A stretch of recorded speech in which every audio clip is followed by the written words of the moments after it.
আল্লাহর কোরআনের আয়াতটা যতদিন আপনি 100 ভাগ মানতে না পারবেন, আল্লাহর কসম এই দেশ উপরে উঠবে না।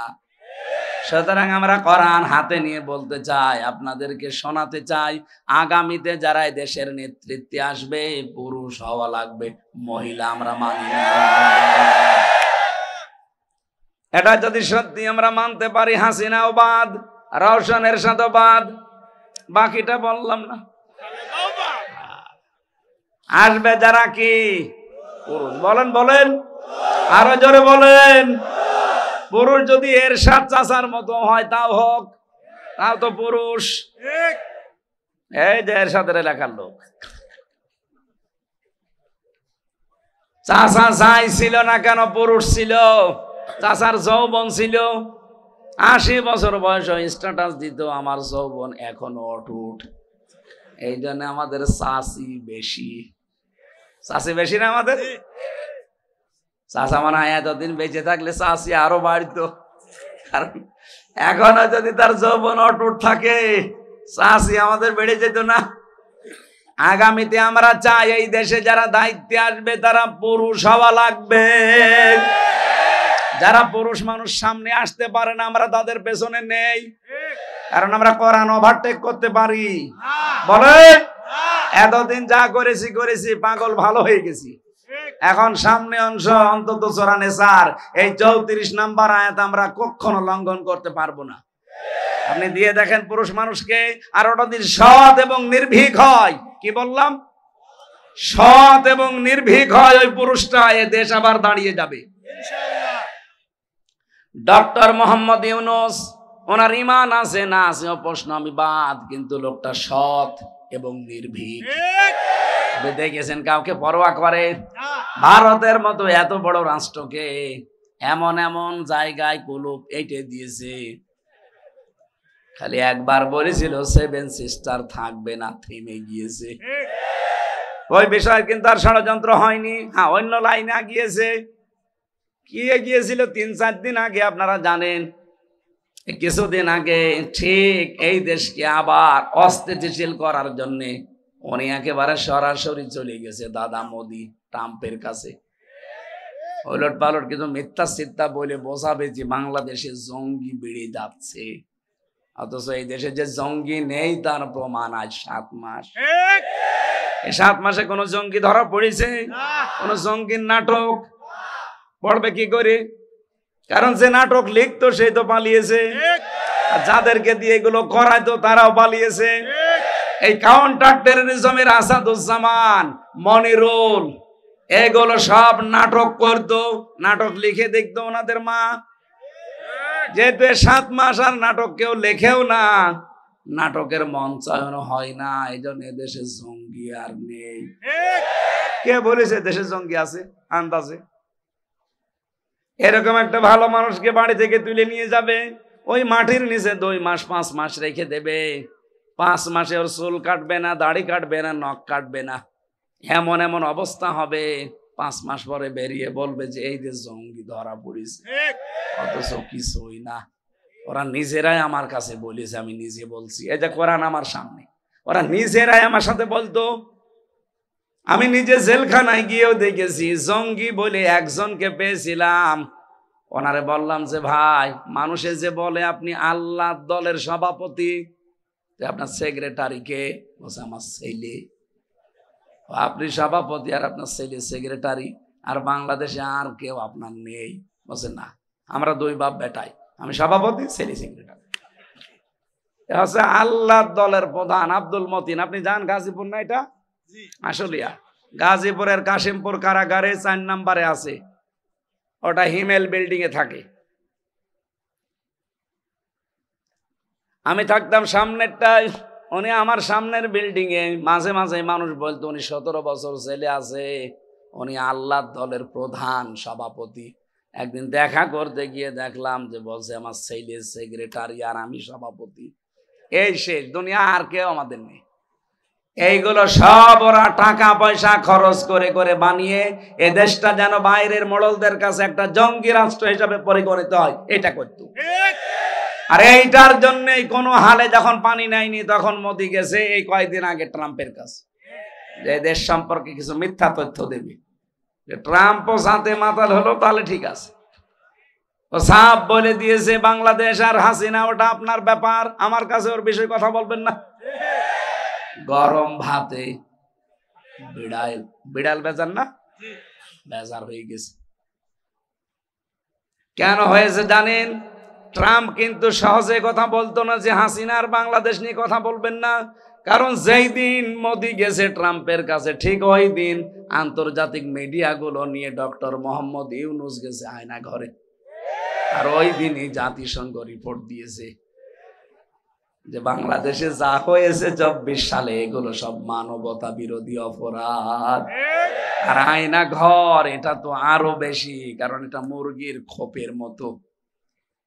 মানুষ এত কঠিন হতে পারে, এত হৃদয় কড়া হতে পারে মানুষের, এত পাথরের মতো শক্ত হতে পারে মানুষের হৃদয় ক্ষমতার জন্যে, এটা আপনি নিজে না দেখলে বুঝবেন না।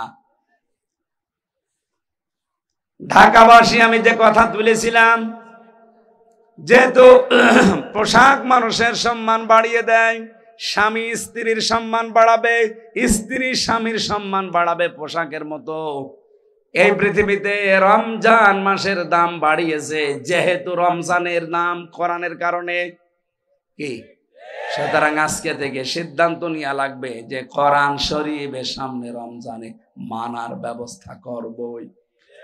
বিশ্বাস আমরা করি, কোরআন আল্লাহর কিতাব, বিশ্বাস করি না? বিশ্বাস করলে শুধু হবে না, এ কোরআনকে আল্লাহ বলেন ফুরকান, আমি আল্লাহ এটা সংবিধান হিসাবে নাজিল করেছি, সত্য আর মিথ্যার পার্থক্যকারী কিতাব এটা। সুতরাং এই রমজান থেকে আপনি সিদ্ধান্ত নিয়ে ফেলবেন সামনে সত্য আর মিথ্যা, এটা জানার পরে আমি সত্যের পক্ষে থাকবো, মিথ্যার বিপক্ষে যাব।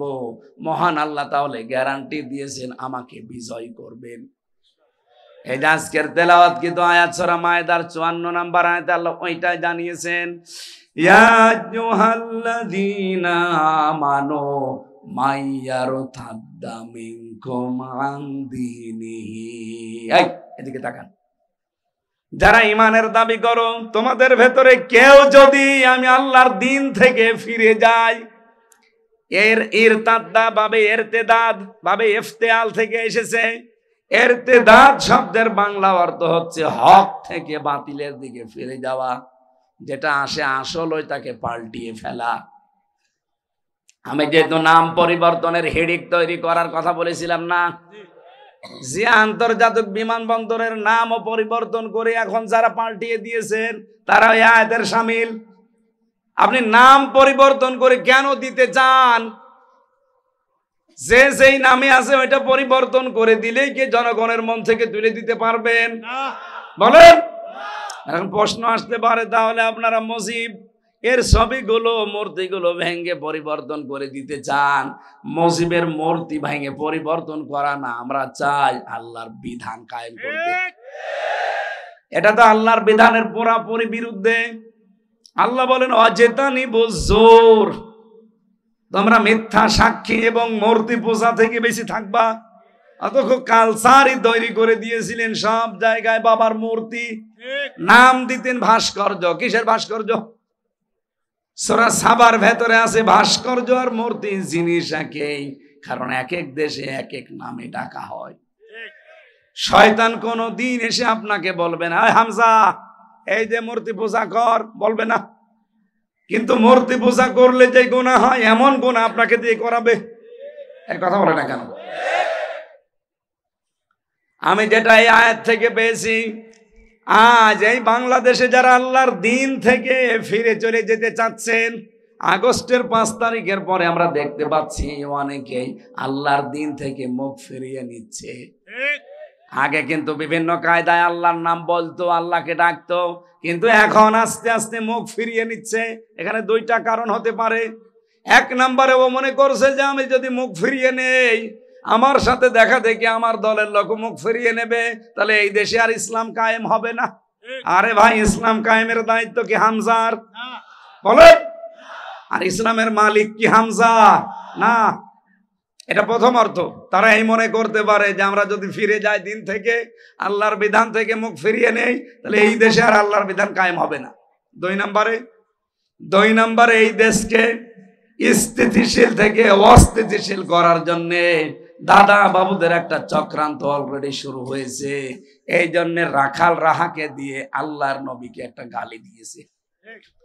এটা নিয়ে যেন আমরা বিশৃঙ্খলা করি, বাংলাদেশকে যেন অশান্ত তৈরি করে ফেলি, ডক্টর ইউনূস যেন কন্ট্রোলের বাইরে চলে যায়, তখন ঠিক আপা চট করে এসে বলবে আমি ছিলাম, আমি আছি। চক্রান্ত দুইটাই হতে পারে, একটাতেও পা দেওয়া যাবে না। হ্যাঁ, আমরা চাই প্রতিবাদ, যেভাবে প্রতিবাদ করা দরকার ওইভাবে আইন হাতে তুলে না নিয়ে, যিনি আমার রাসূলকে গালি দিয়েছে উনি মানবতার শত্রু। কারণ আমার রাসূল ছিলেন মানবতার বন্ধু। মানবতার বলেন যারা রাসূলুল্লাহকে গালি দেয়, রাসূল যা দিয়েছেন আপনি ঋণী হয়ে আছেন, তার ঋণ শোধ করার কোনো কায়দা কৌশল কোনো কাজ নেই আপনার, শুধু তাকে গালি দিয়ে ছোট করতে চান।